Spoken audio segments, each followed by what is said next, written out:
Well, so welcome to this webinar in which we will focus on the how to go international. We are here with all the speakers, and I will just first introduce the tips and information, then the agenda, and we will start. So if you can write your name or an organization in the participants list, it's great so that we know who is attending. If you have questions for our speakers, you can use the Q&A button, and you can use the chat for technical issues or to share your contacts. So as Igor said, the webinar will be recorded and will be put online afterwards so that you can watch it again. So today's agenda, we will first present both EU projects which are co-organizing this webinar. So it's the EU Water for ISD and EWIN projects. Then we have Martin, who will present how to prepare a strategic internationalization plan.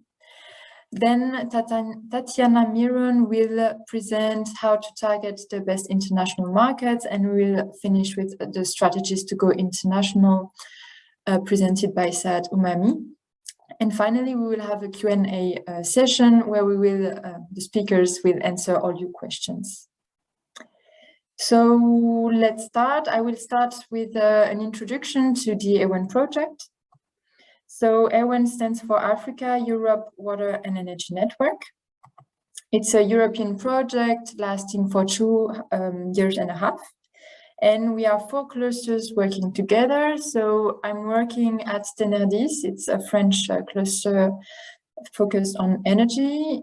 The Catalan Water Partnership is a Spanish cluster focused on water.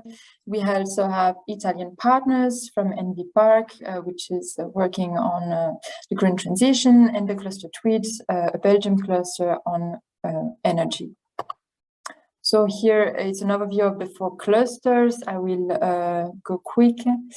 The project objectives are to create long-term partnerships with stakeholders from Morocco, Tunisia, and Senegal, to promote the internationalization of innovative SMEs, so that we work on the green transition solutions, and we are creating a network that is called Africa, Europe, Water and Energy Network.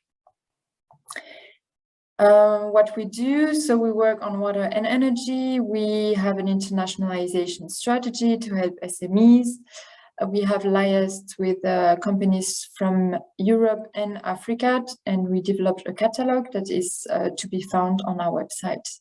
So it's all the solutions that are available in Africa and Europe in the water and energy sectors. We also have partnerships with local structures, and we organize online activities such as today, so the capacity building webinar. We also had workshops and country days. So you can see some of the events that we have organized so far. And we also have company missions with B2B meetings. So we already went to Morocco. This year we will go to Tunisia and Senegal. So here is an overview of our network. So we have over 160 members from both continents, mostly SMEs, but the network is also open for larger companies. As I said, we have built partnerships with 10 stakeholders in Morocco, Tunisia, and Senegal. And so we are working together on the activities that I mentioned before. Our key events for next year. So today we have the capacity building on how to internationalize. We also have a webinar next month. And then you can see more missions and B2B meetings that are planned over the year. You can find us and follow us on the social networks and get more information and news on our website, or reach us via our Gmail account. So it was a quick overview of our project. Thank you very much. If you have questions, please don't hesitate to ask. And then I will let Igor present the EU Water for ISD project. Thank you. Thank you, Melissa. I will share my screen and quickly present EU Water for ASD project, who is co-hosting this webinar with the IWIN project. Can you see the screen? Yeah. Okay, right. Okay, EU Water project is European project with the objective of helping SMEs from the water sector to enable. This is the formal sentence, to enable water smart solutions centering the sustainable territorial development market in emerging countries, to help SMEs from Europe in the water sector to access new markets in emerging countries and help them with water smart solutions. We are 5 partners: Clima Basque Country in Spain, France Water Team from France, Eco Alliance from Germany, CREA from Czech Republic, and Green Synergy Cluster from Bulgaria. Project is 36 months. We are almost in the half of project. And the target markets of our project are 2 regions: East Africa and Latin America, and in particular 2 countries in each area: Kenya and Uganda in East Africa, and in Latin America, Bolivia and Peru. Okay. We have focus we have make focus after developing the joint internationalization strategy. We have focus in those tools: information from market countries, creating capacity building actions like this webinar or other webinars we are going to host, create a marketplace, making missions with companies and reverse missions from those countries. We're working together with other clusters, meta-clusters, projects in Europe to, like this collaboration with WIN, to foster the internationalization of SMEs and create reports on financial opportunities that the SMEs can help from to get this backup from several entities to help them to go international. Okay, and that's all. That's almost all. We are focusing in all the value chain of water, from agricultural to industry to energy as a service, and the water supply for people. Okay, and that's quick because I want to give floor to the experts, starting with Martin, who is from IoT Enterprise, who helps enterprises to go international. I'm going to stop sharing. Martin. Thank you, Igor, and thank you, Melissa, for your introduction and presentation. And as you were sharing with us, I am Martin Echeverria, okay, consultant of internationalization at EU Team Consulting Group, okay. So for you to have a brief idea, and while I share my screen, let me tell you that at EU Team, we help companies go international, okay, saying very quickly. So we help companies, organizations, associations in their whole internationalization process, starting from a reflective part, okay, so where we want to go, how we want to go, what are the main objectives of the internationalization that we want to take aboard, all the way till the action in every country, okay. So we go from the theoretical part all the way to the action and establishment in one or various countries, okay.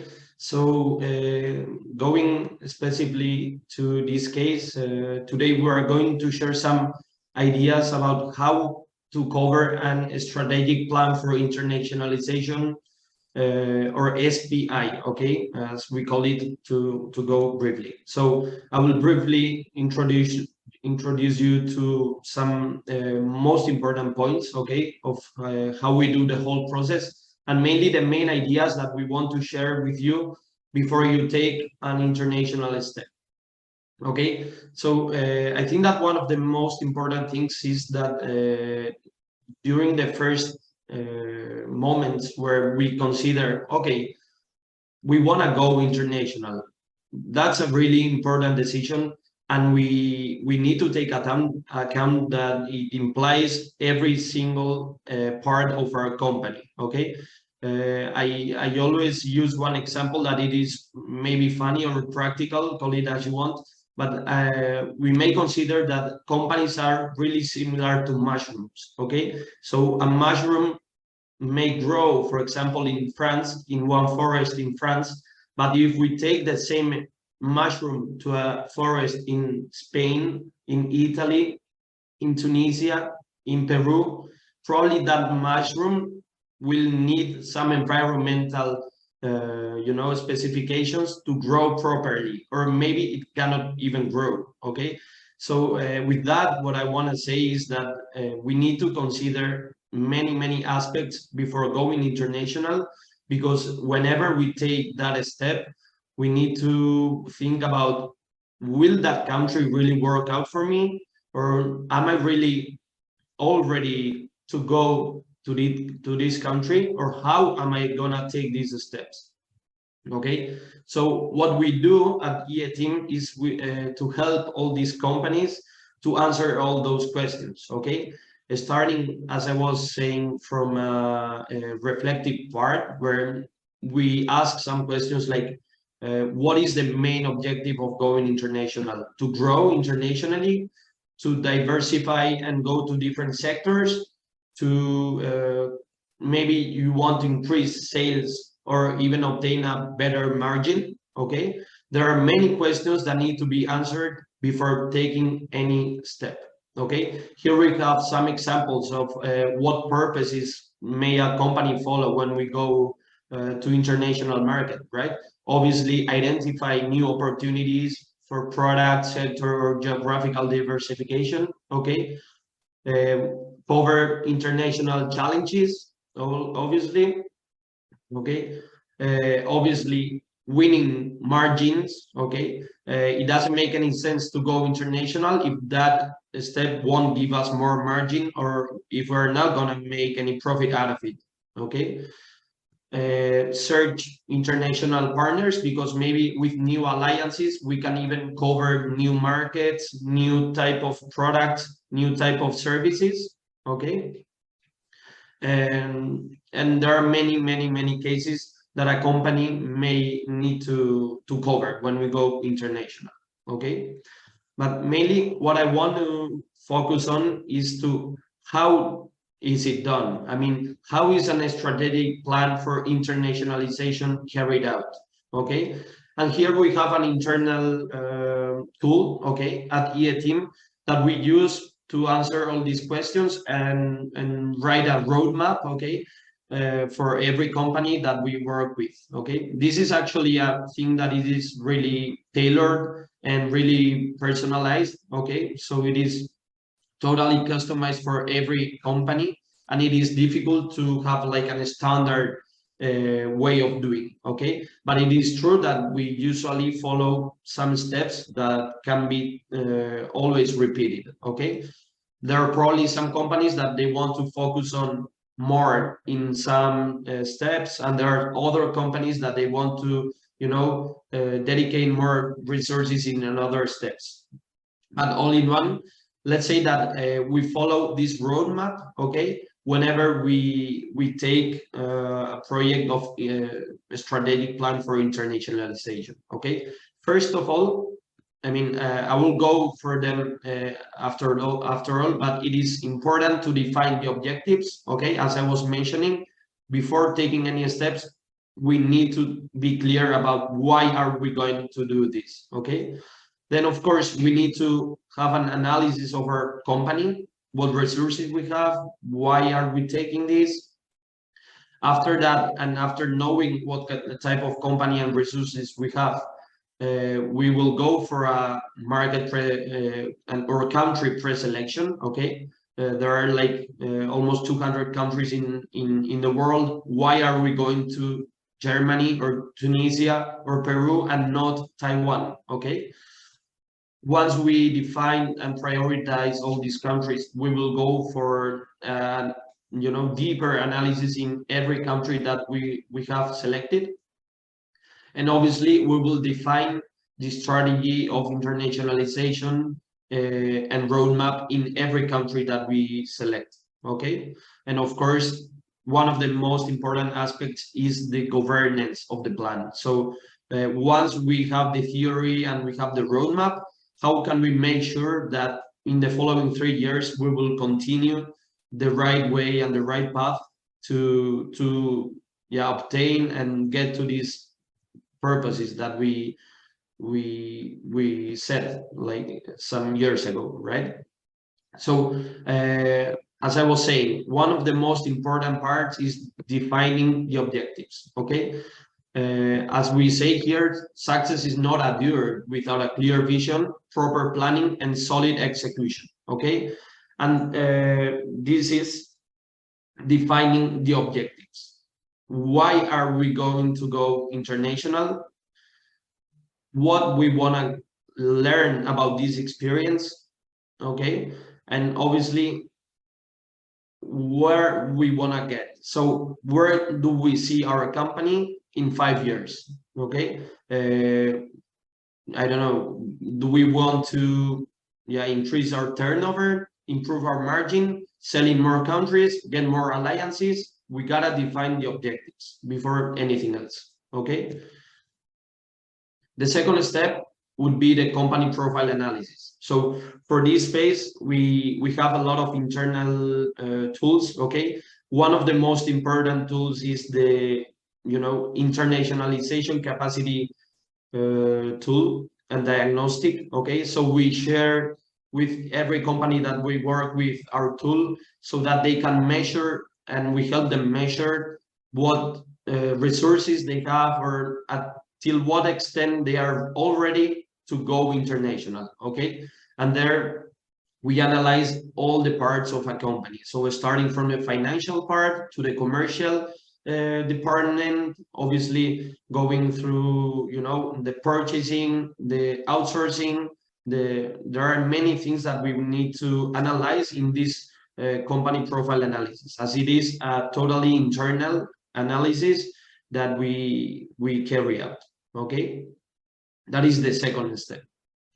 The third step would be, once we already have the objectives defined and obviously a clear profile of our company, and we already have like a picture of what are we capable of, we need to target some countries, okay, around the globe.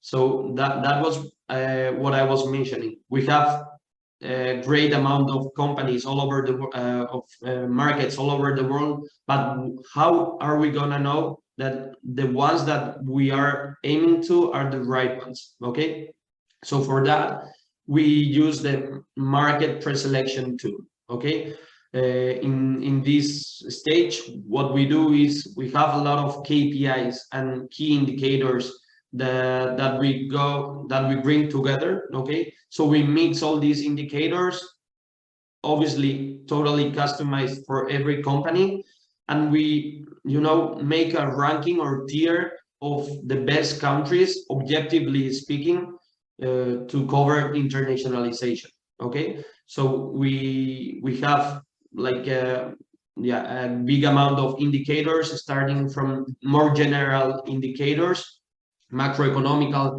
indicators like the GDP, okay, all the way to specific sectorial indicators. And this gives us an answer and already an orientation of what countries we should cover. Okay, once we analyze already the pre-selection of countries, we go for the selected and prioritized countries. Okay, so imagine that we already have 5-6 countries that have been top rated in our pre-selection stage. Okay, so with these 5 or 6 countries, we will take a deeper analysis and we will analyze every country more, with more deeply. So analyzing obviously the presence of key actors, you know, what kind of projects are they carrying out? Is the government really investing in this sector, in this country? What market size may I have? Because there are probably already some competitors, local competitors that are working in this market. Or even what barriers may I face when I get to this country? Are there like any warranties or any legal actions that I need to take before taking this step? And one of the most important things is what competitive advantage do I have in comparison to some similar companies that are already working in this country, or they are already planning, you know, the entry in this country. So what we do basically is analyze in very deeply every country that we have prioritized, okay? And once that we have our 3, 4, 5 countries that with a clear idea of, okay, I'm going to go for these countries and I will really allocate my resources in internationalization to these countries, we will define the strategy of internationalization in each and every country, okay? Here we need to understand that obviously every country is totally different, and even the strategy of entering to every country will be different, okay? So what we need to take into account is that maybe for Germany, I will have one strategy of market entry. Maybe for Peru, I will search for a distributor instead of a commercial agent, okay? And in Tunisia, I will go for the OEMs, okay? So this is just an example, but what I want you to understand is that once we define the prioritized markets, we gotta plan a strategy for each country and the internationalization, okay? Obviously, once we already have this strategy defined, it is really important to define the roadmap too, okay? So we know how to do it, but now what steps are we gonna take to assure that you know, this strategy will really come out, okay? So for that we plan obviously the investments, the production needs, the sales. Are we going to visit any trade shows, fairs? How often are we going to meet our customers or potential customers, okay? And we set a roadmap with that, all right?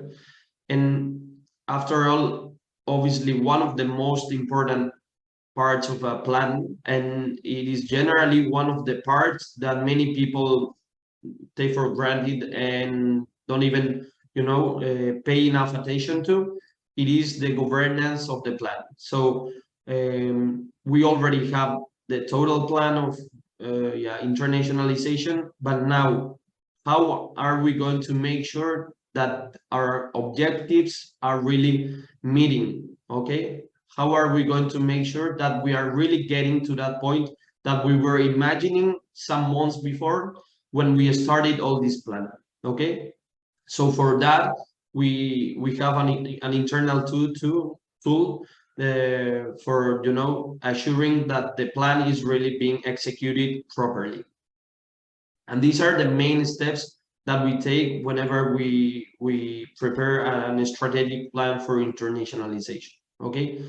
Obviously, every plan, every strategy, and obviously the internationalization process has its implications, okay? And in that sense, we need to make sure that we need to have like a total team alignment. So we need to make sure that all the, at least the board of directors and all the company needs to be convinced about what we're doing and where are we going to, okay?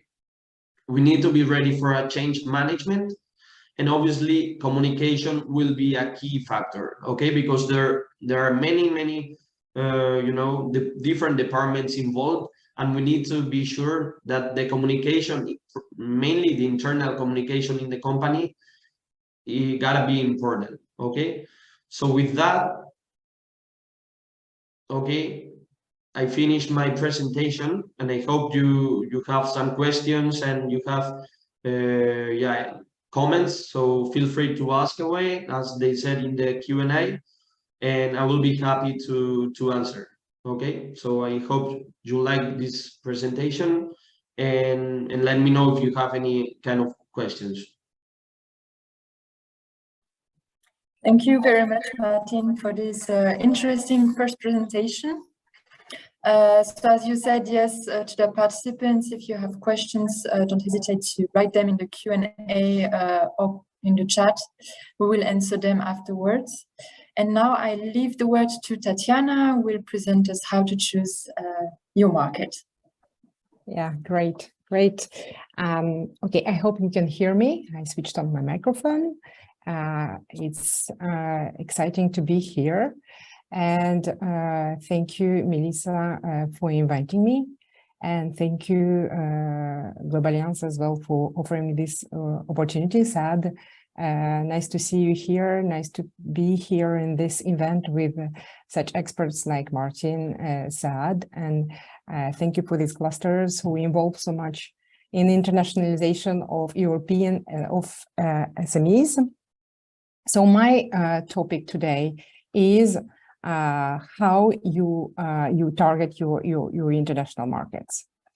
I hope you can see my screen. So I think it's working.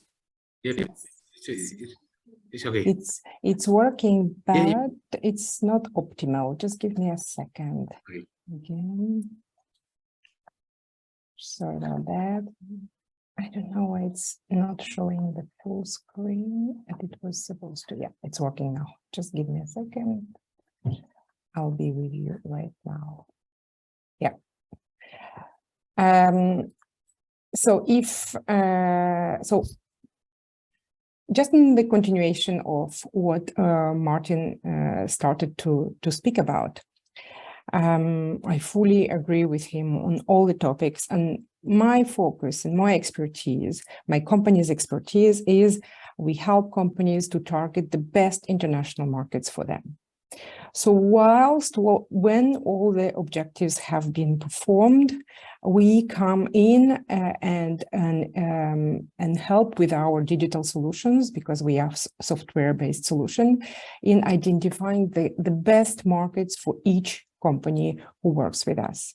So today, this is my specialization, but the objective of today's webinar is that I'm going to introduce 3 different tools which can help you identify your best markets for your company.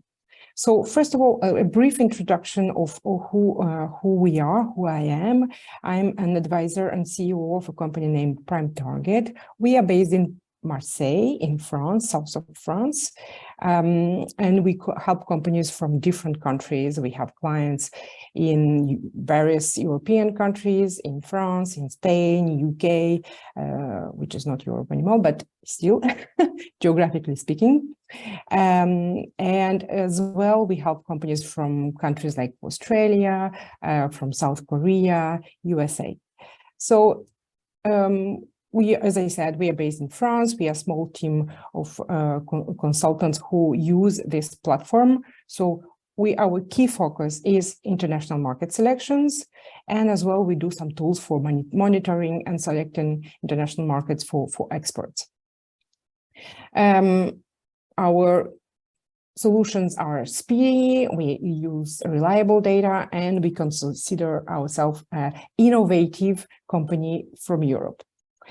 So why do I think that we need to focus on this topic? First of all, research has found that only, and this is valid for Europe and any country in the world, right? Only 15% of the small and medium enterprise have a defined export strategy, right?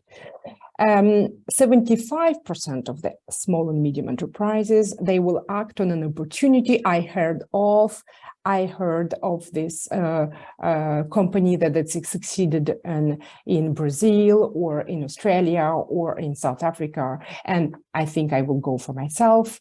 And as they act on opportunities, they don't have a defined strategy, as Martin has said about the mushroom. I really like the example. They will use a lot of time, so they will lose a lot of time, and they will use a lot of resources on countries which are sometimes not good for them. And I would like to, from this webinar, at least to take two very important information is, first of all, it takes a company 1 to 2 years to develop a new country, a new market, right? 1 to 2 years, keep this in mind.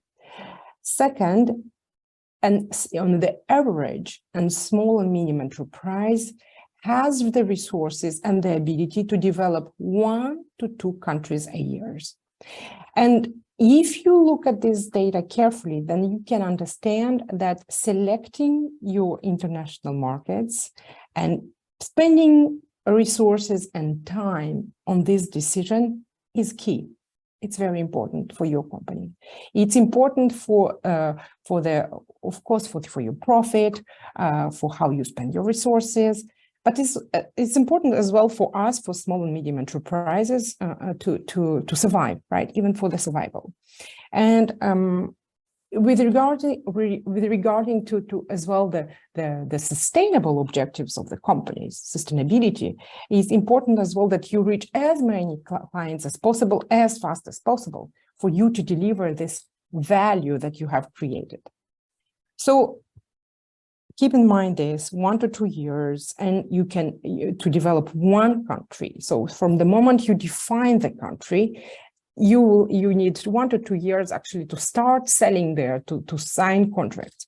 And then you cannot normally, as on the average, a small and medium enterprise, you cannot do more than 1 to 2 countries per year. So what kind of questions should I ask myself before I start defining my countries? So what are my objectives, as Martin has said? As well, what are my resources? What results do I want to have? So let's say in 2 years, I want 10% of my turnover coming from Spain. Or in 2 years, I need to be present in this and this region. And so resources, results, and timing, we all need to be put forward. And then from the moment that I have this put in place, now I can understand how many countries I can target per year myself. So I gave you the average, but maybe if you plan correctly your resources, you can do more. You can do 5, you can do 10, depends how much money you're going to put, how much time and resources you're going to dedicate to this objective, okay? And then the other question that you have to ask yourself, okay, what is the definition of the best market for your company? For your company and sometimes for your product, right? We need to have it clear. What is the definition of the best market? And the definition of the best market for each company is going to be completely different, okay? Let's take an example that for my company, the definition is where the companies export more. For your company, if you are in water and energy, is, I don't know, where the governments have more projects in this domain, where the population has the need, where there is growth, and so on and so on. So we spoke about several countries already, and I saw Igor mentioning some countries, Melissa mentioning some countries like Kenya, Uganda, Bolivia, Peru, Morocco, Tunisia, Senegal, and so on. So we are talking here about developing and emerging countries. So when you are going to decide in which country you are going to go with your partners, with the clusters that we have, then you have to ask your questions. Okay, is from all the list of the countries that you have on your hands, what is the one which is the best for you, right? What is the one which is going to bring you more potential, less risks, and much more opportunities for growth, and once again, to bring the value that you have created to the markets, right? So at the end, I'm going to give some data that might give you some ideas how you should, how you can go in that direction. So as I said, I'm going to present today 3 different tools, how you can select your international markets, so that you saw Martin's method. So I'm going to present 3 additional tools on how you should target your markets. And then I'm going to give you as well some ideas on what kind of data you can use, right? So the first tool, I'm going to clearly say that some of them are free and some of them are paid. So the first tool, which is called Export Potential, this tool for international market selection is a free tool which is put in place by the World Trade Organization and the United Nations. And it works, well, if you are into international trade and exports, it works based on HS code, right? The harmonized system code, which is, as we know, different for each and every company, right? Of course, this tool cannot be used for companies who do services, but it's still very interesting tool for you to decide on where some opportunities lie for your companies, right? So you can put in this tool your market. So you can say if you're coming from Spain, or if you're coming from Italy, if you're coming from France, your HS code and the country where you come from. And this tool is going to calculate, there is an algorithm which was developed by Intracen. Intracen is a project, as I said, by World Trade Organization and United Nations, and they will give you a list of countries which will provide for you opportunities. So I have taken some examples for exporters from Denmark and, for example, from France. So, for example, if you do machinery and equipment for water industry, you can put the HS code in the designed area, right, in terms of in the product. I selected the HS code relating to the machinery and electronic equipment in both cases. And you can see that the software is going to give you the highest potential markets, right, here on the top. And then you can add additional countries. So I have added Tunisia, Colombia, Peru, and on the right for Denmark, I added as well Colombia, Peru, and Tunisia. And you can see, just as an example, in Morocco, and just to see how do you compare these markets compared to each other, but as well to countries which are more developed. As I said, we have developing and emerging markets in your list in case of this opportunity which is created by the clusters which have invited us to this webinar. So you can see a different kind of information, like the current export potential, the actual exports, and as well the potential in the future.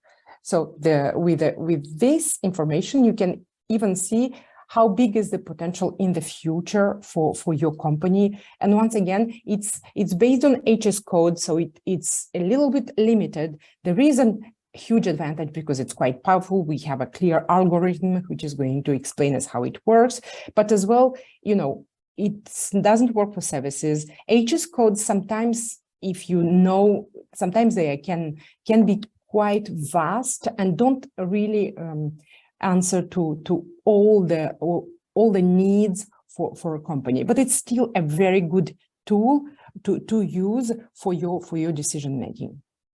So as I said, it's called Export Potential. You have the website on my slides, and you can go and explore it for yourself and see what it can bring for you as information.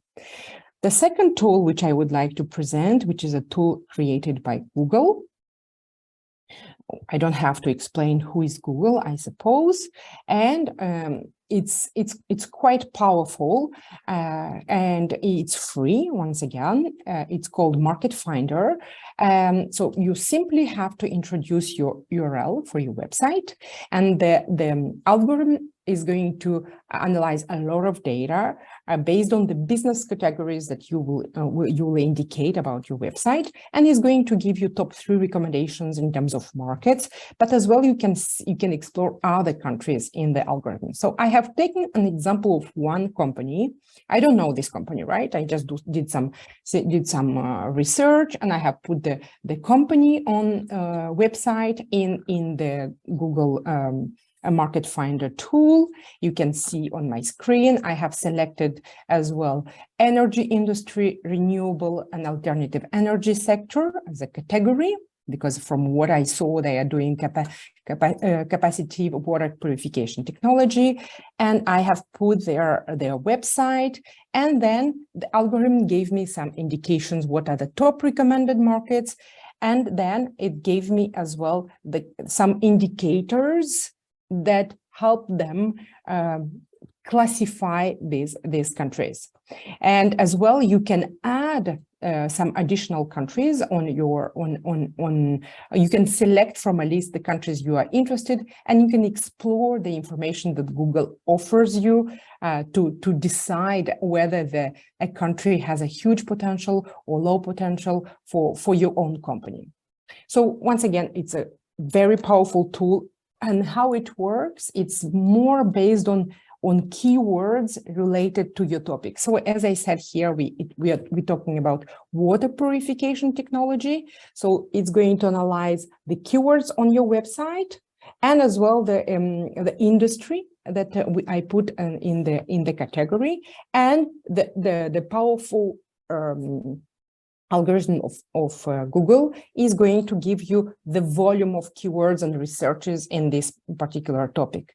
And then you will see the data regarding to the research that you are doing for the markets you are interested in. Of course, again, it's has a huge advantage. As I said, that it's robust, it's powerful, it gives us lots of information and about countries, such as ease of doing business, GDP, the population, the growth, the volume of keywords that have been researched in your particular topic. But it lacks some in-depth, initial onboarding assistance. Only the company's website is analyzed. We don't know the resources. We don't know the objectives. It's not taking in place such topics like branding, the more specific industry market access, and it doesn't really do a precise market sizing, right? And so it's an AI-based tool, and it has some huge advantages. And what I say is, for example, a tool like the one export potential done by Intrasend and a tool from Google, it's a good additional tool for decision making. And the last tool I would like to present is the tool that we have, which is called Prime Target. We have a tool which is called Market Ranking. So you just have to complete on our website a short questionnaire about your company, about your service and the product. And in a few days, we will deliver a ranking with all the market data for your decision-making, country economy data, risk, and other data. And it's an additional, once again, tool which can help you identify the best market for you. So, for example, you would say, I need you to analyze for us Kenya, Uganda, Bolivia, Peru, Morocco, Tunisia, Senegal, and help me what is the best for my own company. We will deliver, as I said, a ranking. We will tell you about the market size. Is there a demand? How much the companies invest there? Is there a demand for your specific product? We will take the HS code as well to use it. We will deliver economy data. In addition to that, we will analyze the market access. We will do the social media analysis. We will connect with the keywords specific to your company. We will see if there are any discussions about this particular topic. And once again, in a few days, you will have a tool which is a consulting tool, which is going to help you decide in which countries you should go. And same for the other tools. I said there are advantages and disadvantages. So the advantages for us is that it's a customized study with regards to market ranking in prime target, very easy to read, to interpret. You have a part of your business plan in your hands. The drawbacks is that compared to the other two solutions I have presented, it's not free. We can, of course, do some sampling, you can do some tests, but it's not free to use. We charge as a consulting company for this kind of services. So we have seen three different tools, two free, one which is not free, which is paid. And the key line behind this tool is reliability of the data that you use. We always have to make sure that we decide based on the reliable data where we go.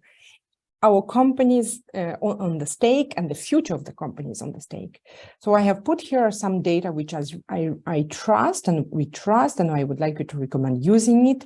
Of course, the World Bank Statista is an affordable and very good tool for data. OCDE, we can use UN, United Nations Comtrade data, and the tools I have presented before, Transparency International regarding to corruption, what kind of situation you will find, and as well you can use different kind of social media tools for your decision making. So reliable data is key, and I have added some sources, for example, for your particular sector, energy sector, which can help you understand where you should go. For example, I have one of the Afrobarometer, which talks about an electric grid, access to electric grid. Are citizens interested in electricity in each country? How interested they are? Are they going to push governments to invest in renewable energy? Do we have use of solar panels via generators? So for your particular sector of interest, there is lots of data. Even if we talk about Africa, there is lots of data that you can use in order to select your future markets carefully and specifically for you, so that you don't get it wrong and you don't spend your resources on markets which are not of your interest.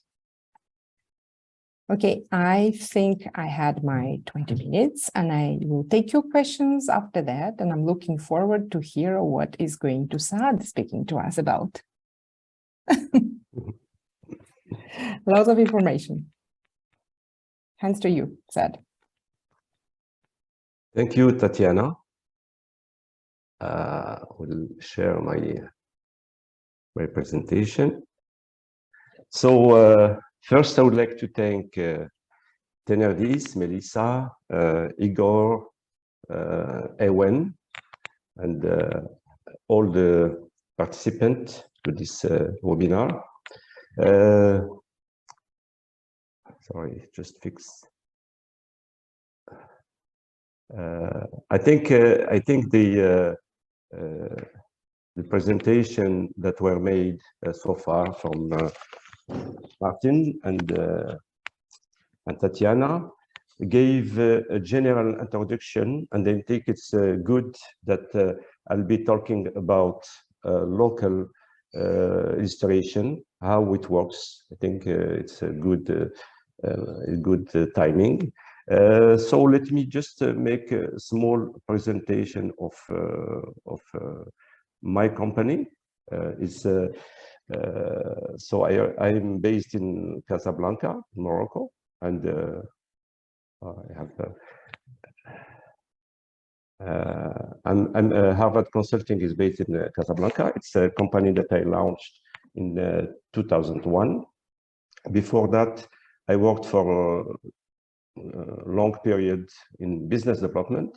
Actually, my education is economist. I spent 8 years for my PhD in France and then 1 year in the States. That gives me already a good idea about different culture, different approach, because as you know, the French system and the American system are quite different. I was happy to start working with the multinational companies in my first experience, introducing them to Morocco. So I worked with first of all at the airline company, the local, and then introducing a company running the duty-free shops in Morocco, which was from Filipino origin. And then also having experience with the Swedish company in cosmetics. So Harvard Consulting is based in Casablanca. We are experts for Morocco, and we represent Globaliance, as Tatiana said. That is, Globaliance is a worldwide expert and independent experts specialized in internationalization. I think Barbara is with us today. She might say something about our partnership with Tenervis and AON. We work also as a representative for OSCE, the French Federation for International Experts, and other organizations like Swiss Global Enterprise or FEMOSA, that is in International Free Zones Federation. So I want to say a few words about Globaliance. So Globaliance is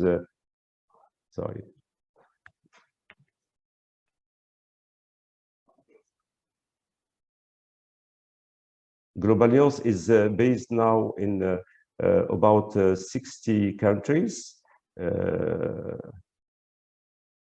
60 countries, and with a lot of conventions with the clusters, organizations like yours. And the Globaliance, as I said in the beginning, is independent network, is association. And what is particular about Globaliance is we have experts in each country, and most of them have at least 15 years experience as a local expert. At present we are, we have a presence all over the world. Africa will be, which is now presented only Morocco, Algeria, Tunisia, will develop this year in about at least half of the countries. We have a plan, strategy plan. Now I have a problem getting my here. Okay, so the services that are developed within Globaliance and that we'll find also with my own company is as I think Martin talked in the beginning about when you decide to go and develop a new country, it starts usually by market study. After of course what Tatiana said also about using all these tools and deciding which country or which countries. Sometimes in the strategy the company is deciding which one up of 2 or 3 I have to go, and then we are approached to do a market, what we call usually market scan, to see if there is really, if the figures that were given through these tools that Tatiana presented, there is really a market for my company. So all the sales development, as you can see benchmark with competition. We do, we give to the company. We usually say when the company approach us, we go from a white page. It's like we don't know anything about the company. We don't know anything about the market. We challenge what is the decision of the company, what is their project with the local situation. So of course it's all the analysis about pricing strategy, about distribution, all that has related to the sales will be studied. What other services we do is, of course, about supply chain and distribution is really a key sector. And we saw that it was during the COVID, we saw a lot of changes, especially companies that want to change from Asia to our region because of these problems of supply chain, about risks also. So we do also these services about logistic management, inventory management, all the regulation linked to these services. Production and the technology transfer, of course, that's also most of our colleagues do it in different countries. Purchasing and quality, and especially sourcing. That's especially in our representative in Asia. But for Morocco, we do also in textile, in automotive, aircraft industry, and so on. Another service that usually a lot of companies are interested in is recruitment and incubation. And I have to say that in Morocco, what we do, and it's interesting, is the company who want to install in Morocco don't have to open a company from the beginning, but we can do a portage for them. Portage, that means they can hire, or we can hire for them candidate, and they can test the market within, they can go up to 2 years before deciding if they can open a company or not. Of course, M&A also is one of the services we propose in all representative of Global. What we do in my company, that is maybe not done in all from all Global partners, is that we work as expert for some project, EU project or World Bank as expert. So I am often required as expert in internationalization. I work a lot with the local association called ASMEX, which is the Association of Exporters. It's the largest association. I work also with some projects with the administration, like we have finished one for the Maison de l'Artisan, handicraft, department of our ministry, because they want to develop also their they help to artisan handicraft small companies in new markets. And I worked also lately with the textile project, because our local ecosystem wanted to look for new markets. I have to tell you that Morocco is working for the textile industry mainly with Spain and France for 80%. So this project was to help these companies go to Scandinavia, to UK, to north of Europe. So this, I think I'm not using. So sorry.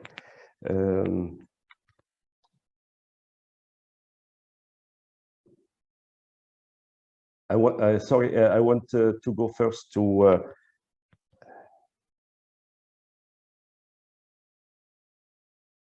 not the project about Morocco, but okay, that's it. So when you want to go, I'm not going to come back to what is already said from Martin and Tatiana. I want to focus on experiences we had locally about what things to be done and what things to be avoided to succeed in your project. As I think was presented by the two experts, it's very important to define the objective of your project, because what we see is most of the companies, when they want to come to us, when they decided that Morocco is one good market for them, it's after they made this study from companies like Tatiana's or Martin, and decided that Morocco is one of the target countries. And when they reach this level, it's very important to have the right information about the markets, even if what is given by this by Statista or OCDE or other organization, but you have to see on local level if this information are how I mean to challenge this information.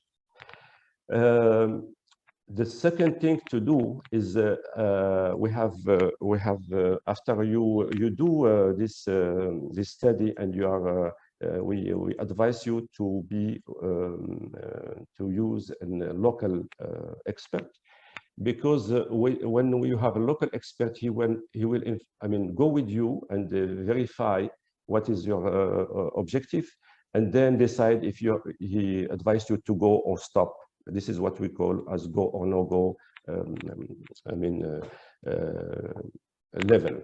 And this is based on all the information you will get from this local study about competition, about consumption habits, local culture, about all the information that you will get. Is your company ready for this market, or is we see some companies coming to Morocco, but when they see that there is a free trade agreement with some countries like Turkey, they can see that their products cannot compete these Turkish products or other countries that have a special regulation with Morocco. And then the second step to do is also to choose which implementation strategy. As I said before, you can, at the first place, maybe just use a local resource to be, I mean, on portage, and then that we can do in our company to help this person to develop or see if the company have possibilities to develop much more, and then they can open a company locally. Or is it better to develop through a distributor or agent, franchising, and or to take over a company with instead of starting from scratch? And in the medium and long-term development, you have to see if you want to develop locally with the vision only to develop local country or regional, because for example in Morocco we have a lot of interest for companies who want to use Morocco as a hub for Africa, because as maybe you know, there is this ZLECAf, which is a free zone, it's a new zone, African zone, that has now about 56 countries, and it is developing. These 56 countries have signed to be in within this ZLECAf. I wanted to focus about the risks, because it's better to share with you also what we see to avoid mistakes.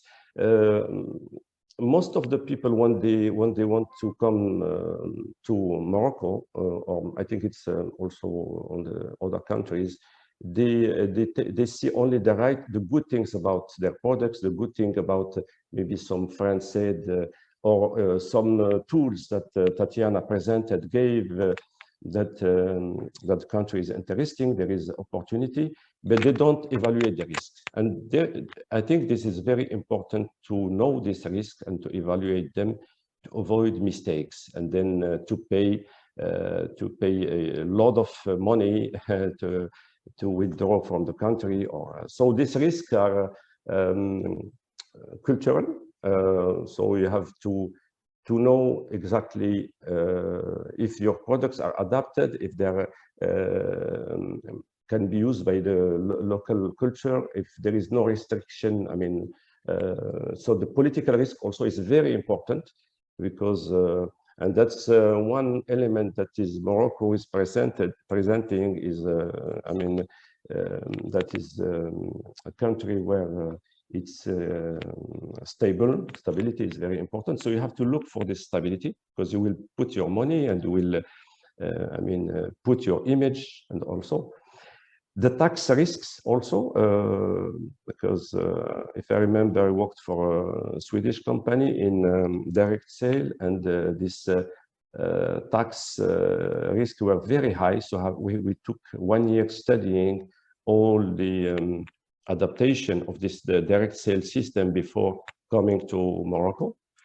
The health risk also, that's also important. Terrorism is in many regions now, unfortunately, and infrastructure. So you have to know if and also the area where you'll be developing your project. And of course, the evaluation risk is very important.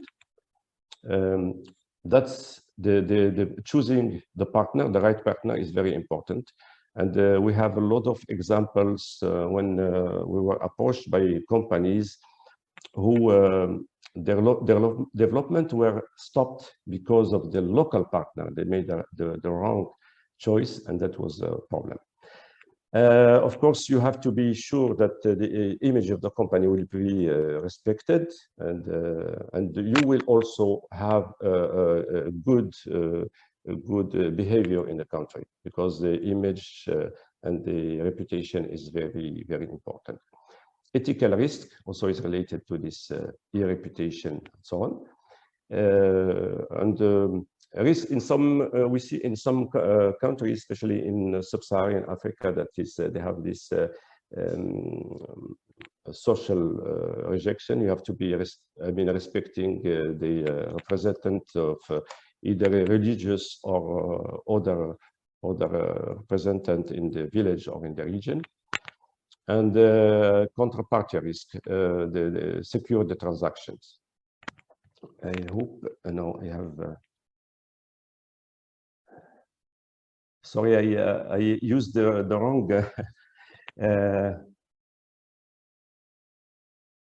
wrong presentation. I wanted also to give you some ideas about the sectors that are mainly represented from this webinar. And I have to say that lately we had A1 delegation came. I was in one event. So Morocco is, I think, interesting for most of the companies that are in energy and water sector. So just to give you an idea about Morocco, close to Europe, we have 37 million inhabitants, and these two sectors are really important for the country.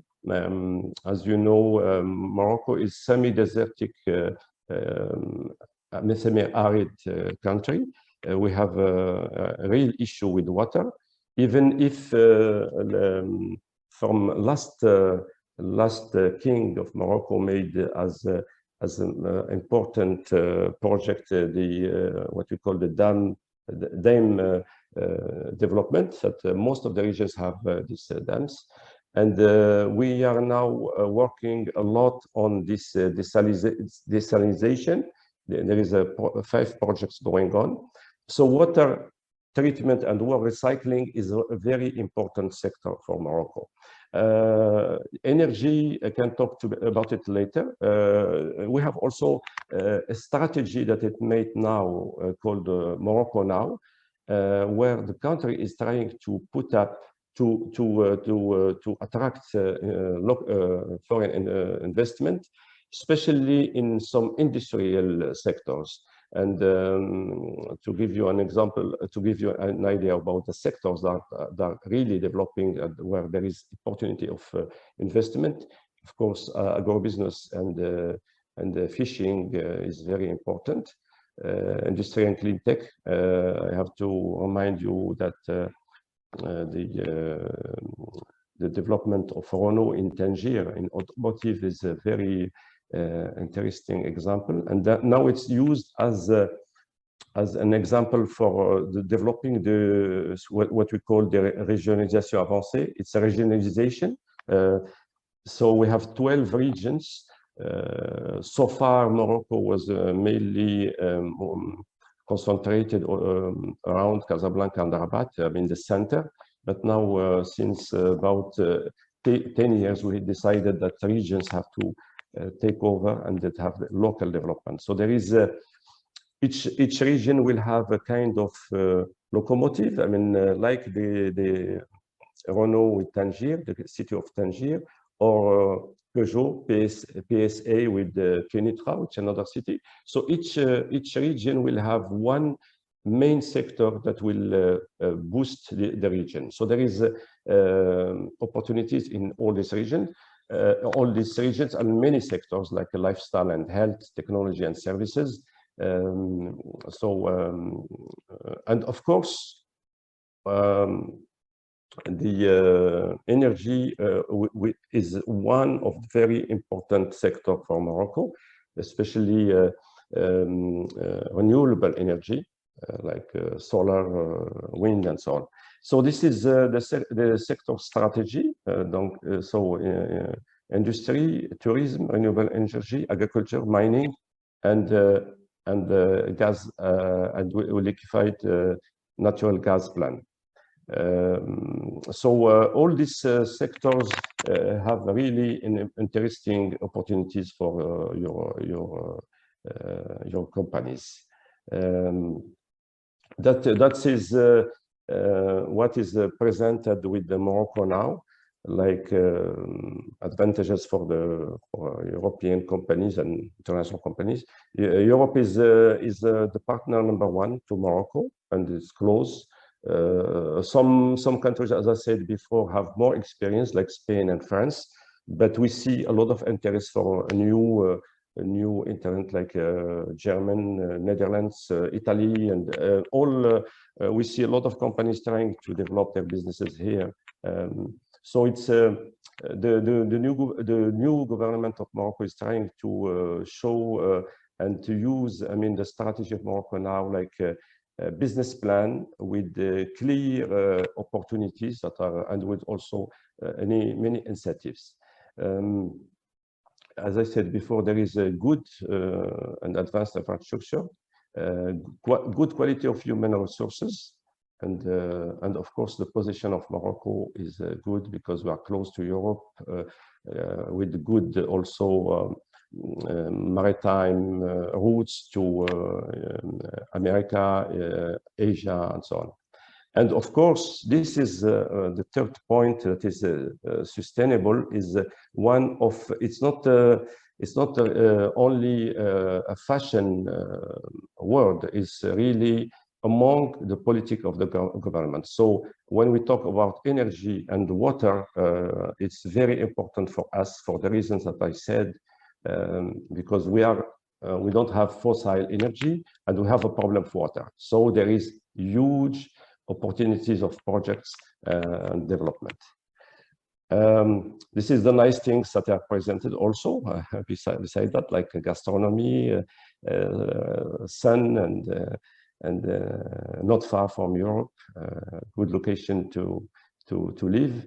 And usually when I am quite active with the private sector confederation, and when I talk about Morocco, I say there is only one problem, and everybody is hearing, because after presenting all the good things, I said there is only one problem. When you come to Morocco, you don't want to live anymore. That's so it's really nice things to see. So for the solar energy and renewable energy, a lot of opportunities. I am going to be quite short on that, so just to give you an example about all the development. There is a strategy since 2009 to really push this strategy of renewable energy, and with the roadmap like to develop green hydrogen, energy recovery for biomass, development of seawater desalination, like I said before. 5 projects are already launched, and decarbonization for industry, and the development of marine energy. So this probably talk to you more than me. I mean, you're expert in these sectors, but you have to know that there are opportunities for you in those sectors. Those some examples about projects that are developed so far in Morocco, and also the plants either in solar energy or wind farms. We saw it already. And then I finished my presentation. I hope that gave you good ideas about the local concerns when you come. I'm more expert about our region, but as I said, when there is a need to develop in our region, we work also with other regions in Africa, because some of the companies that are approached us, they want to open an office in Morocco, but most of them want to use this office as a hub to go to Senegal, Gabon, Ivory Coast. So we have this possibility to work on a regional base, and also to give you an idea about the potential of development, even not only for Morocco, because we want to take advantage of this ZLECAf strategy, about the possibilities, of course, with other African countries to create more opportunities for your companies. Thank you, and I'm at your disposal for the questions. Thank you, Sad, for your presentation. Also, thank you, Tatiana, for yours. Now it's time for questions. As I haven't seen anyone in the chat, I'm going to launch questions. Anyone who wants to answer. And it's easy question. Is easy for SMEs to go international? Remember, this is a webinar to encourage SMEs to go international. Up to you, anyone who wants to answer. I may start, Igor, if that's all right. Well, is it easy to go international? I think that if you take the right steps, it is. So as I think that I made a great stress in my presentation, in the early stage of the decision of going international, it is really important to take into account the stages that I mentioned, okay? And our colleagues Tatiana and Sad also went over them. But well, I think that we need to go, we need to be honest in that part also. It is easy if you take the right questions, and if you really dedicate the resources, if you really make an investment in that, if you really are ready to, you know, take the time for that, and obviously be patient. I mean, well, what we cannot expect is that, well, I decide to go international and I want to start selling in Senegal or in Bolivia. Well, every SME has to take into account that this is not going to happen from, you know, from one day to another, but you need to be patient and you need to trust the process and follow the right path and be on the track. Thank you, Martin. Tatiana? From my side, I can add on this topic that I agree with Martin on this. What we notice as well from different companies is that depending what kind of company you are, right? The technology-driven and the innovative companies, they tend to be more fast, right? Much faster in terms of internationalization. And you have seen all the startups that manage to, compared to the traditional SMEs, that managed to go to 10, 20 countries at the same time, especially when we talk about software-based companies, right? When we talk about the traditional SMEs, yes, they will stay more, and the product-based SMEs, they will stay more in 1 to 2 years. But when we talk about the innovative companies, technology-driven companies, we have a much faster path to go international, because the adoption as well, the moment the adoption is there, sometimes we don't have a push but a pull, a strong pull from the market. So the clients will come to you and they will ask you to develop internationally. So it depends as well of not only of the who the company is, but as well what kind of products they have. Okay, thank you. I have a question from Luis Lubansky to Martin.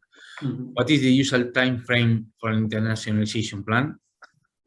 All right. So usually, well, as I mentioned, every internationalization plan is different and it's totally customized and adapted to every customer. So we should talk personally, but for you to have an idea, it usually takes like 3-4 months to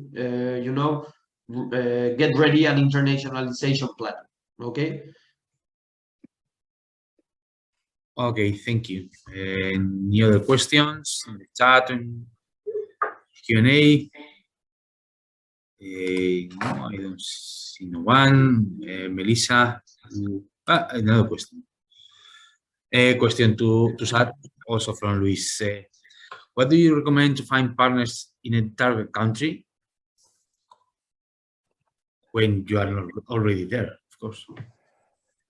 So what we advise, if you are already in the country, you are present, you mean a partner, finding a new partner?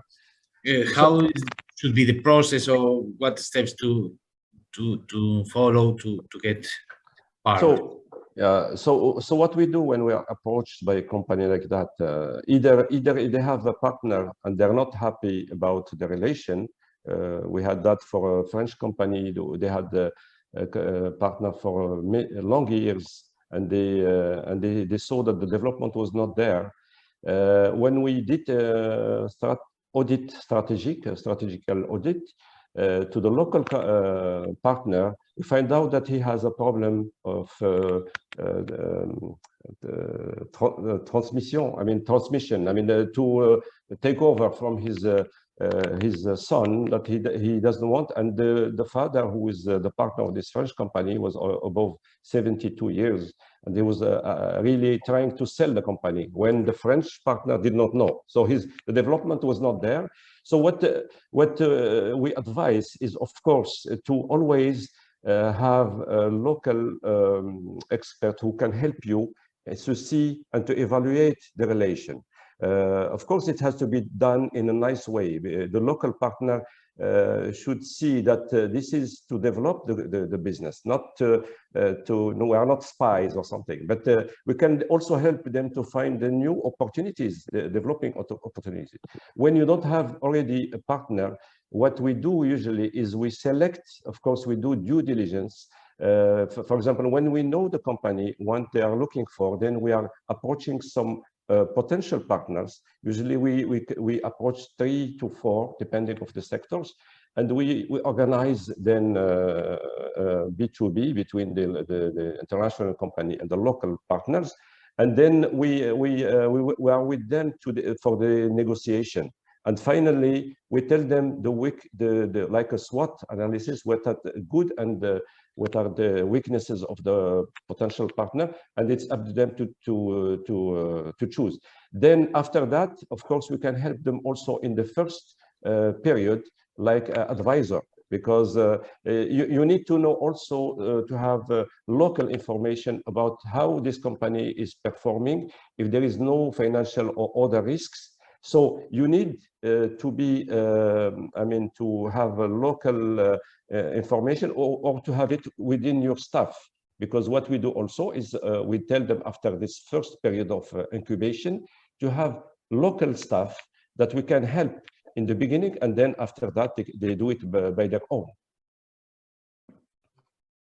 Okay, thank you, Sad. The other question?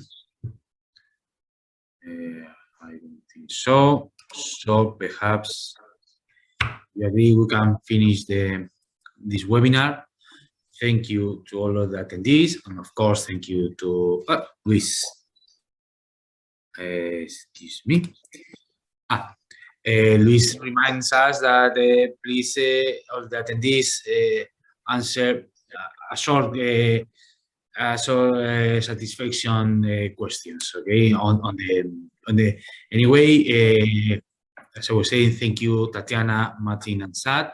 Thank you. Of course, Melissa, Thank you for the opportunity. for organization of this webinar.